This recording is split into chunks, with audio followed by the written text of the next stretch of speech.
नमस्कार मंडळी, स्वागत आहे तुमचं आमच्या चॅनलमध्ये। आवाज महामुंबईचा, शोध बातमीचा, कौल मनाचा। चला तर मग आमचे चॅनल लाईक करा, शेअर करा आणि सबस्क्राइब करा। धन्यवाद। पेण नगरपालिकेची कौतुकास्पद कामगिरी। अनेक वर्षांनंतर रस्ते घेतात मोकळा श्वास।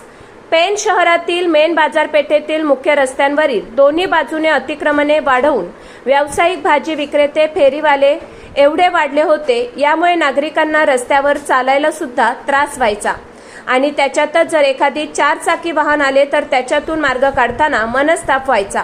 गेले अनेक वर्ष ही समस्या पेणच्या नागरिकांना भेडसावत होती। या अतिक्रमणामुळे रस्त्याच्या दोन्ही बाजूंची गटारे बंद होऊन थोडा जरी पाऊस पडला तरी पाणी रस्त्यावर येऊन नागरिकांना पाण्यातून मार्ग काढून जावे लागत असे। ही अतिक्रमणे जेवढ्या जलद गतीने तोडत आहेत तेवढ्या जलद गतीने गटारे बांधत असून रस्त्याची कामे सुद्धा रुंदीकरण करताना दिसत असल्यामुळे पेणचे रस्ते आता मोकळा श्वास घेताना दिसत आहेत। या नगरपालिकेच्या कामांचं सर्व स्तरातून कौतुक होत आहे। आवाज महामुंबईच्या चॅनलसाठी अरुण चवरकर, पेण।